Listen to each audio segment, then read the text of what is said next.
Hello and welcome to Parliament Weekly, your home for the biggest, juicy and most important news out of the Nigerian Parliament every week.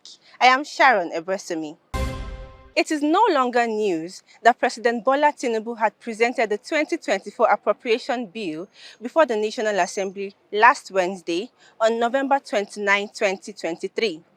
Following this presentation, the two chambers of the National Assembly conducted the budget debate on Thursday and Friday before suspending plenary sessions from December 5 to commence budget defense at the committee level. So on today's episode, I will be giving you the major highlights that you may have missed from the budget defense this week. Mind you, we will be dealing with lots and lots of numbers today, so keep your eyes peeled and your ears wide open. The chairman of the Economic and Financial Crimes Commission, EFCC, Mr. Ola Olukoyede, has said that the commission intends to construct buildings to accommodate the operation of its zonal officers across the country. The EFCC boss disclosed this at the budget hearing with the House of Representatives Committee on Financial Crimes on Tuesday, justifying why it wants more money in 2024. According to him, the EFCC also wants to be able to take care of rising personnel costs and also needs its budgetary allocation increased from 43.109 billion naira approved by the Budget Office to 76.586 billion naira. It might also interest you to know that the requested budget for 2024 is over 50% higher than what the Commission got in the previous year's budget. In its breakdown of 76.586 billion naira, 37.073 billion naira is proposed for personnel costs, 14.513 billion naira for overhead costs, and a capital component of 14.513 billion naira. This is in contrast to the allocated 37.074 billion naira for personnel, 4.794 billion naira for overhead, and 1.241 billion naira for capital made by the Budget Office. The Commission's total budget for global budget proposal for 2024 is 76.586 billion, as against the Budget Office envelope of 43.109 billion. And as stated below.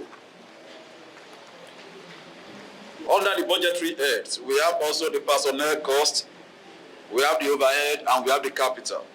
The request for additional fund for overhead is due to high cost of air travel tickets, motor vehicle cost, diesel cost, high cost of building maintenance, operational vehicles, office equipment, acquisition of our own properties, and maintenance of our operations in other 14 zonal commands apart from Abuja.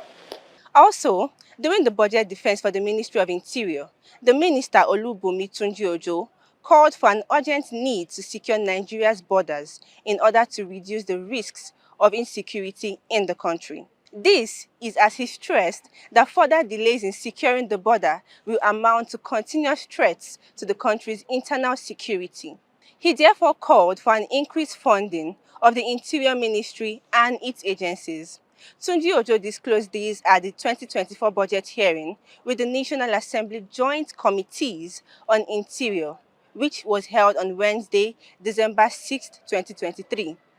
Now, on the ministry's budgetary allocation, he called for an increase as well as full releases during implementation. In the ministry's budget breakdown of 6.42 billion naira, 4.39 billion naira was proposed for capital projects, 809 million for overhead, and 1.21 billion for personnel costs. Tunji-Ojo, however, pleaded for more funds in order to empower the Nigeria Immigration Service. Just before I go on into the next stories, if you are yet to subscribe to this YouTube channel, please do so you don't get to miss out on any of our interesting videos on this channel. Moving on, the House of Representatives Committee on Electoral Matters has expressed displeasure over the absence of the Independent National Electoral Commission, INEC, at the planned 2024 budget defense hearing.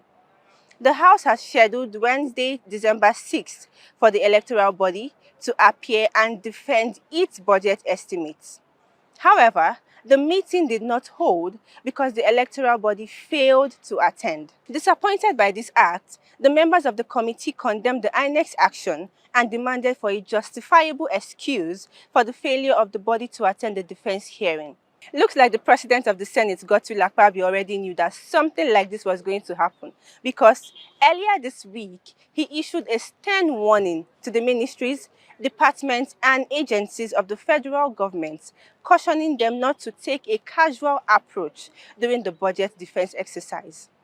Akpabio, who was represented by the Deputy President of the Senate, Barao Jibrin, gave the caution while speaking at an interactive session organized by the Committee on Appropriations on Tuesday at the National Assembly. As you already know, that since the outcome of the 2023 general elections, there have been increased calls for electoral reforms, including tinkering with INEC to guarantee its independence. Some people have also said that using the title independent has never made the Electoral Commission independent. You sure say they no go just comot that independent way dey for front, because hey, I don't understand though. Maybe they will come replace am with dependent. Well, I rest my case. Anyways, the electoral body eventually appeared before the committee on Friday, the 8th of December 2023, and it also pleaded for an increase in their budgets. Our budget is 68 billion, not 50. But because of the drop in 40, we have given the breakdown for the 40 as I explained. But for us to operate, the commission requires 89 billion.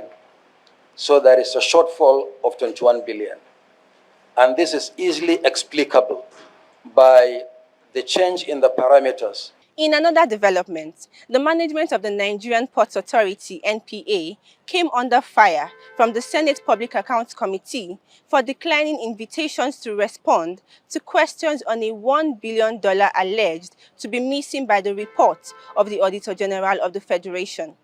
This was disclosed by the committee, Senator Aliyu Wadada, while speaking to journalists on Tuesday after the committee meeting. Wadada mentioned that the committee sent multiple invitation letters to NPA management, requesting their attendance at the hearing on its operations and revenue management, of which the management declined to show up. He, however, issued a warning to the management of the NPA to appear before the committee in 48 hours, as failure to do so will attract necessary sanctions.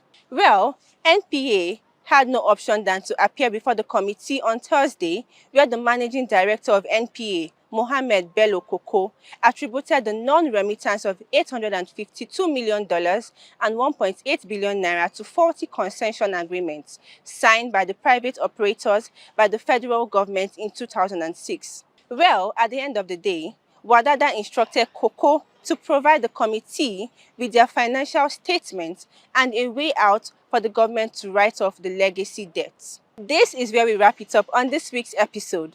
You can check out our website at orderpaper.ng for more parliamentary related stories and lots more. See you next week.